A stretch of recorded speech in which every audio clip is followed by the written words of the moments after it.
Well, hello, Shiny Crafty People. It's Tim Totten here, and welcome to the channel. I'm in my workshop. You may have noticed I have a lovely window here. Today, I'm actually going to show you how to make a pot holder that you can use without having to do any binding. This is not binding, traditional binding like you think. This is a non-binding technique that I came upon and thought is really cool, and I've adapted to several uses, including placemats, and today I'm going to show you how to make a pot holder with it. So I think if you're ready and you have some cotton batting and cotton fabric and cotton thread, why don't you join me down at the cutting table here, and I'll show you what it takes to get started on this fun pot holder. So for this project, we're going to need things to cut with, of course. We'll need some pins and maybe some temporary spray adhesive. This is a Odif 505. I'll put a link in the description below for where to get this. We use it in our facility. It's no stain. It's acid-free with no CFCs. It's a little pricey. However, we like it because it complies with the California Air Resource Board standards for mist spray adhesive. The reason I say that is they have some very strict standards in California, and I like the fact that this is far healthier than some of the other versions that we used to use. So we use this in my workshop. You don't have to have it if you don't want to. You can use pins or something else. But I used that so that I could adhere this completely 100% cotton batting to my 8 by 8 inch piece of featured fabric that I'm going to use. So I have that already cut, and I've already adhered 2 layers of that cotton warm and natural batting together. I'm also going to need a 10 by 10 inch piece of my backing fabric that'll also be seen at the edges, and then my accent fabric. I cut 1.5 inch wide strips, 4 of them. They need to be at least 9 or 10 inches long. They'll fit perfectly fine along the edges, and we're going to trim those up anyway. So the first thing I'm going to do is I'm going to go ahead and trim the edges of this this fabric so that it lines up with, it cuts off the extra batting from behind. Now, you could go in and quilt this down if you choose to. I'm not really that worried about it, but if you did, you might want to use a walking foot, and that would look really nice. You could run some quilt lines across this, maybe at 45-degree angles. That would be up to you. Even if you just did, one across the middle, either way, that would look nice. But I'm going to go ahead and get those done. So how nice does that look now? Absolutely pretty. And it's my nice bag. So it'll be a nice amount for this project that we're doing. The next thing I'm going to do is come along and sew these strips along the sides. And in fact, to make it a little bit easier, I'll just go ahead and line them up so that they're all basically near the ends, but not exactly all at the end. They're in a little bit from the end here. And then I will cut this to be a little less than the 10 inches strip across. And the reason for that is I'm going to cut it off at an angle anyway, so I'm not worried about this. And I don't want to go over the edges. This way I can just sew right along the edge. So let's go over to the sewing machine and sew these to this piece. So here I'm just going to find the center of one of these pieces very simply, just fold it in half and give myself a little bit of a mark there. Again, I don't have to be super exact, and the same thing here. Just fold it and just push in a line. I can still see it with my machine. Come along here and then fold it open. What I will do is now fold this entire piece in half. You could take these to the ironing board if you wanted. That'd be easier, rather than what I'm doing. So I might iron the others, but I'll show you that if you didn't iron it, you could just fold it as you were here at the machine and sew it on. You just don't want them to overlap on the ends, which is why I cut it a little shorter than the full width.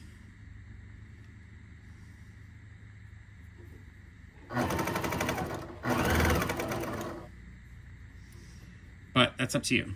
It might look nicer if you crisped it up at the ends. You do want them to all be the same when you go to sew them together, because these corners will get sewn. So that one's done. I'm going to iron the other 3, and I'll be right back. All right, I went ahead and did that. I have these 3 here. And then I'll just go ahead and sew the next one along, get it sort of centered, and sew it along here.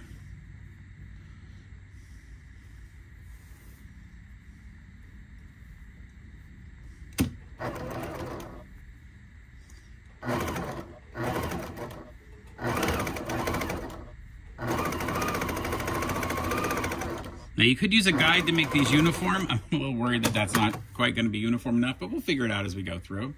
All right, another one here. Make sure we've got room. Again, we're going to cut everything off at an angle. We're going to cut an angle across these in a minute, so I'm not worried about them being they're not going to be a problem for it to be not all the way to the ends. And the last one. This is by far way easier in my mind than ever having to do any kind of binding on a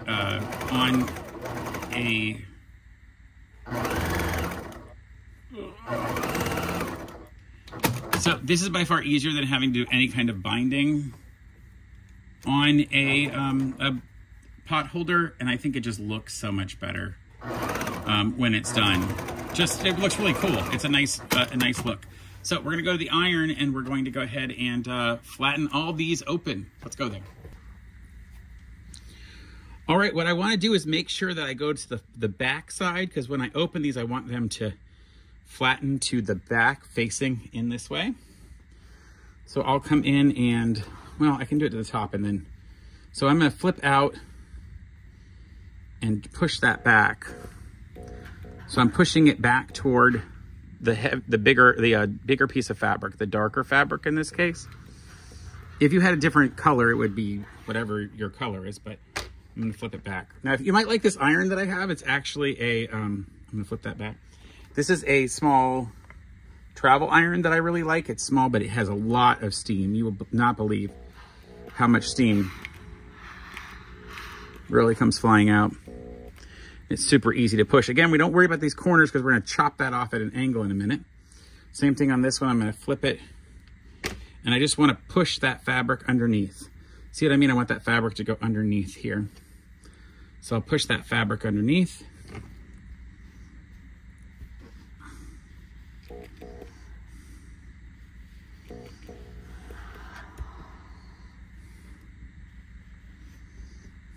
Same thing here. Push that fabric underneath. However it takes you to get to this point. We want that way so that when we sew these together, none of those seams are gonna pop out.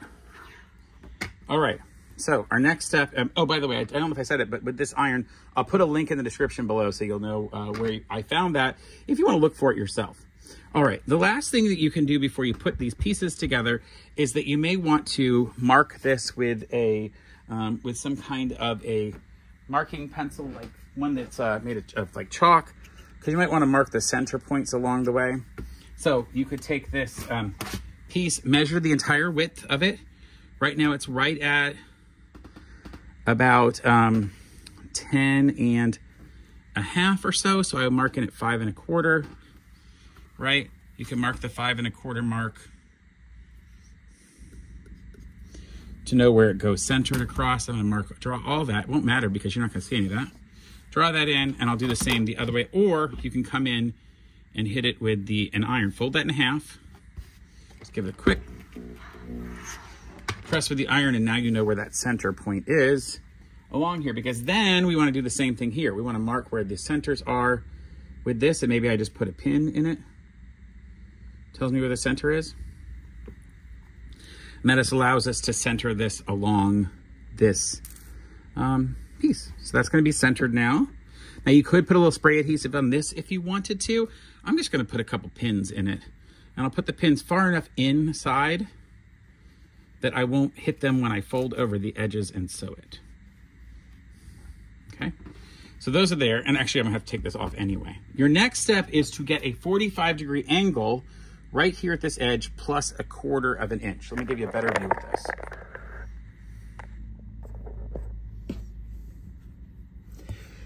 So I need to cut across here at a 45-degree angle, but if I cut it exactly at the corner, then I won't have any room to stitch. So I need to give myself about 1/4 inch across there.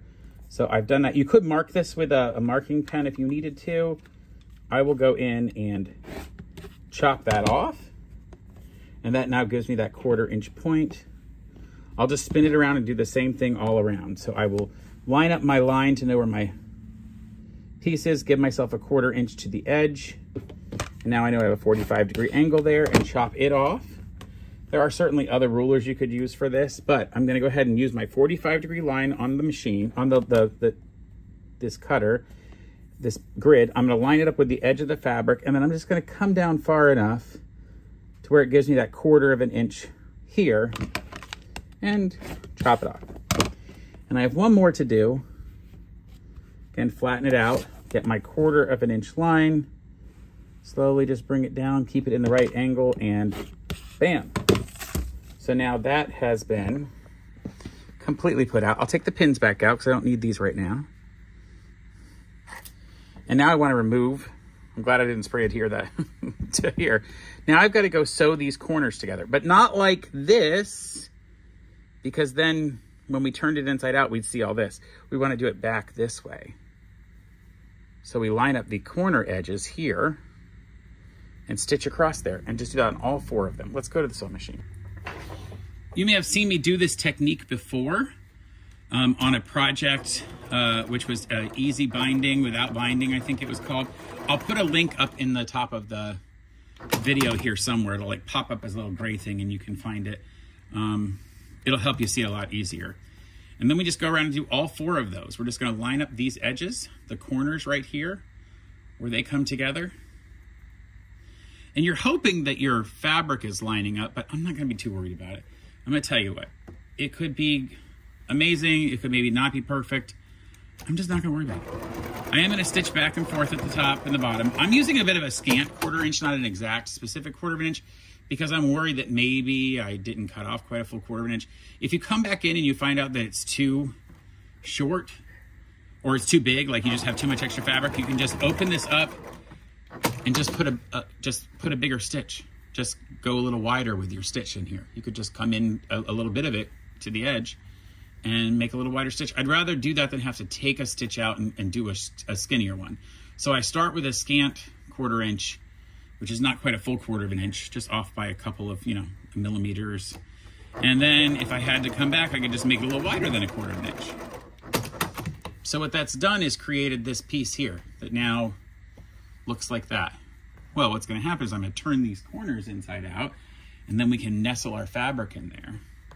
So what we'll do is we will go ahead and pop our corners, and using my point turner or a blunt chopped stick or a large blunt knitting needle, and just point those corners out there. Don't get too overly zealous. I'm not pushing real hard. I'm just getting them to point out like that.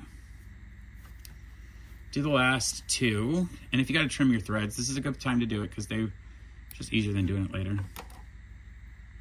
I got one hanging off of here. All right, same thing, just point your corner out here. And this is literally, we're almost done. We just might have to come back and do a top stitch to top stitch it in place, but that's it. That's the last of what we'll be doing. Coming in here again. Now this one's interesting. This shows off that I didn't quite get my line to line up. You might want to be a little more careful when you sew those. I don't love it, but you know what? I just want to show you that I'm not perfect. You know what? It's okay to not be perfect. So that is completely set up, and what we do now is take this fabric, and it's going to go inside to fit in there. So I'm going to very carefully shove this in to all the corners. Now, if this was a big corner, like if you had a lot to shove in, you could use a pair of forceps and really shove them into the corner. I don't need that. This is not a big tablecloth or something, or I mean a placemat. This is a potholder. I don't know why I can't find the word potholder today. My brain is not finding the word potholder, and it's a little bit frustrating. I've re-recorded a couple parts of this video because I couldn't think of what in the world we were making. Now this is one where you might get it in here and decide that the fabric isn't coming out exactly the way you want, and you want to trim a little bit of it. And this feels a little like that. See, it's a little bit too big. I'm going to go trim just like 1/8 of an inch off of 2 sides of this, and it's going to fit so much better. I'm just going to keep talking to you while I do it because it's not going to take me very long. And I like showing off that you can actually do these things kind of quickly.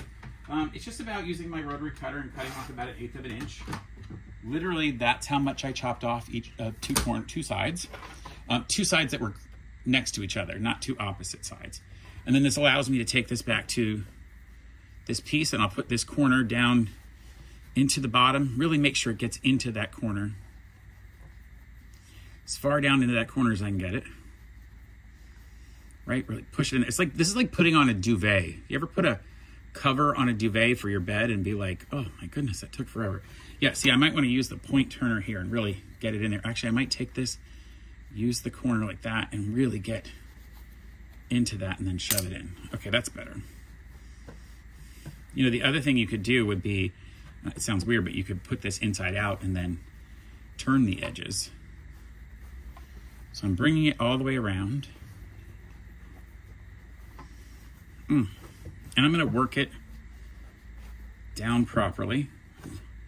You know, the this 100% cotton batting really grabs the other fabric, and so it's not like letting it go into position. It's pretty fun. Yeah, it's not getting far enough down here. I need to really give it a little love. Oh, there we go.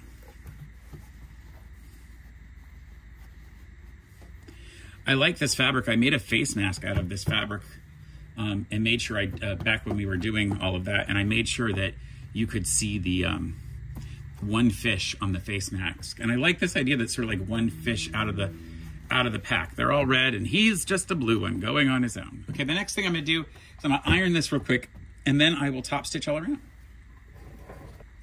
I decided to go ahead and put some pins into this just to hold it in place. I'm gonna start at one corner, and you could use a walking foot for this, like I said, if you were doing, if you were worried about all that big pieces of fabric, all the big batting in there. I will tell you, if I was doing this from a, if I was doing a much larger piece like a placemat, I would definitely want to do that. I'm just gonna pull it out straight to make sure I get a straight line along the edge here.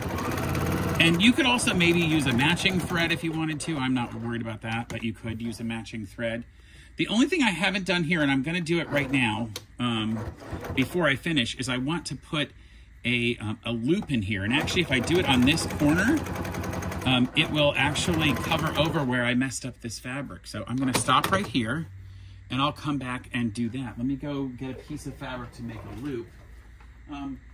Now, this is one of those things that I probably should have thought about before. Of course, I'm gonna cut a piece that's about 3 inches wide and about 8 inches long. Well, no, I did 2 inches wide by 8 inches long. Here it is, 2 inches by 8 inches. And I am going to fold it in, fold each side in like this. Just finger press it. And then fold the entire thing in half again and stitch it down. So it makes about a 1/2 inch wide strip that can be my, will be big enough for a loop so that I can loop this over. Now, I really wish I were making this with a similar thread. But I want to show you what it looks like when you do it without, you know, so I'm going to use a contrasting thread. I may come back later and put a different loop on it, but here we go. I've done that. Sew down the other side. And this is a really long loop, so you might not need this big of a loop. I want you to see how close we've gone with the edge. See how good that looks. Now I'm just gonna say how long of a loop I want. Now remember, the loop has to go inside, and then I'm gonna bring it out. So the loop would actually have to come inside and come out. So it's gonna be pretty long. So I will, in fact, do this type of a loop. Maybe I'll put the whole thing in there, really get it in that space. Yeah, I think we can do that. And then come out like that. And then I can just sew directly over top of it. I want to make sure enough of it's going inside though. Yeah. It's got to get to that corner, so I've got to make sure I have enough shoved into that corner, and then the rest will come over the top. Oh yeah, that's good. Let's go back to where I stopped sewing and start that again.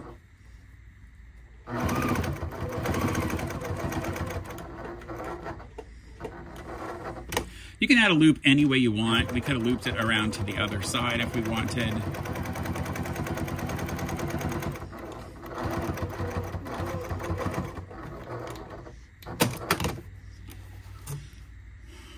So now that has a loop at the very top, place to hang it in your kitchen take these 4 stitches out. I actually like the fact that it sort of looks, I'm gonna move this out of the way. This little edge kind of flips out a little bit. You could top stitch it down again on the inside line, but that makes that cute pot holder. Let's just chat about it. All right, so that is our pot holder done in that fun way using that binding technique that I really like, sort of the anti-binding technique, so to speak.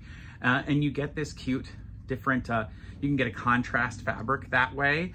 The back, of course, looks like that. You can see that stitching that's over it. Now I could have, like I said, I could have quilted this interior fabric if I wanted to, but I was fine with this. It's a double layer of that all cotton batting. It's very important for it to be cotton batting because I didn't want to have anything polyester that would melt. I want to be able to actually use this as a pot holder to grab hot things. That's why I also used all cotton fabrics and cotton thread. That's usually, it's very important to understand. And I have, of course, my little holder there. You don't always need that, but I thought it was kind of a cute thing to do. So that is a standard pot holder made with this different technique. I'm so glad you got to join me today and try this out. It is a technique I've really enjoyed, and I like the idea of being able to make all these pretty accented things without having to make the dreaded binding, which I just do not like doing whatsoever. All right, if you saw anything in this video that you really liked, the odds are I put a link in the description below. Enough people ask me where to get the iron and the spray adhesive and that kind of stuff. So I like to put the links in the description below. So I hope you enjoyed making this with me. And until next time, folks, stay crafty. Bye for now. All right, my kitchen's not blue. It is red in this sort of turquoise color, so it might fit. Otherwise, I need to figure out who to give this to.